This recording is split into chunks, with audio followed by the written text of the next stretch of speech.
কিন্তু এই ঘোষণাপত্রে যে বিষয়গুলো নেই সেগুলো হচ্ছে: 1. নির্বাচনের সময়সূচি এবং কাঠামো। 2. আইনি এবং সাংবিধানিক সংস্কারের সুস্পষ্ট নির্দেশনা। 3.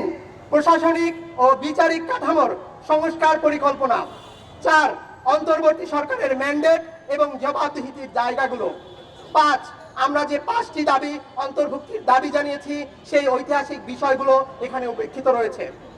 এমনকি ডক্টর ইউনূসের নেতৃত্বে সরকারের কথা ঘোষণা করলেও তার ক্ষমতার সীমা এবং দায়বদ্ধতার বিষয়ে ঘোষণাপত্রে নীরবতা বজায় রাখা হয়েছে।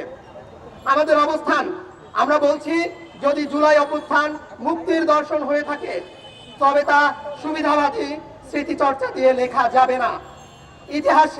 ইতিহাসকে আংশিকভাবে পরিবেশন করা মানে ইতিহাস বিকৃত করা। আমরা ইতিহাসে বিশ্বাস করি, কিন্তু সুবিধা মতো ইতিহাসে নয়। আমরা শহীদদের স্মরণ করি, কিন্তু প্রান্তিকদের বিস্মরণে নয়। আমরা ভবিষ্যতে রাষ্ট্র করতে চাই, কিন্তু তা পূর্ণ ইতিহাসকে সামনে রেখে।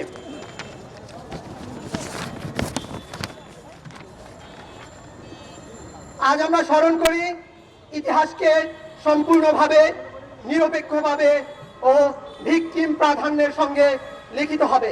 আমরা চাই জুলাই ঘোষণাপত্র হবে এমন একটি দলিল যা শুধু বর্তমানে রাজনৈতিক প্রেক্ষাপট নয়, অতীতের দায় ও মীমাংসা সবকিছুকে সম্মিলিতভাবে স্বীকার করবে। আমরা দাবি করছি আমাদের আলোচিত 5টি অধ্যায়কে আনুষ্ঠানিকভাবে সংযুক্ত করা এবং সেই সঙ্গে সত্য বিশ্লেষণ ও জুলাই ঘোষণাপত্রে অন্তর্ভুক্তির কার্যক্রম অবিলম্বে সরকার পদক্ষেপ হিসেবে গ্রহণ করবে। আমরা ইতিহাসকে বিকৃত হতে দেব না। আমরা চাই সাম্য, ন্যায় এবং মুক্তি এই নথিতে স্থান পাক। আজকের এই পদক্ষেপ কেবল একটি দাবি নয়, এটি গণতান্ত্রিক সংস্কারের দার্শনিক একটি ভিত্তি। আমরা সংবাদ মাধ্যম ও সব বিবেকবান নাগরিককে অনুরোধ জানাই, এই দাবি জোরালোভাবে প্রত্যেকে তাদের নিজ নিজ অবস্থান থেকে তুলে ধরুন।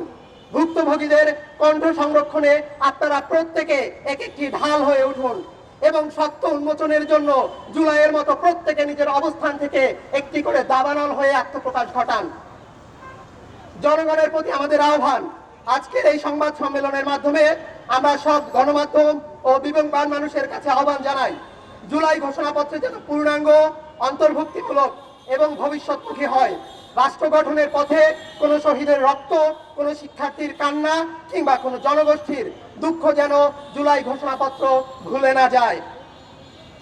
ধন্যবাদ। বাংলাদেশ গঠনতান্ত্রিক আন্দোলন, যেখানে সব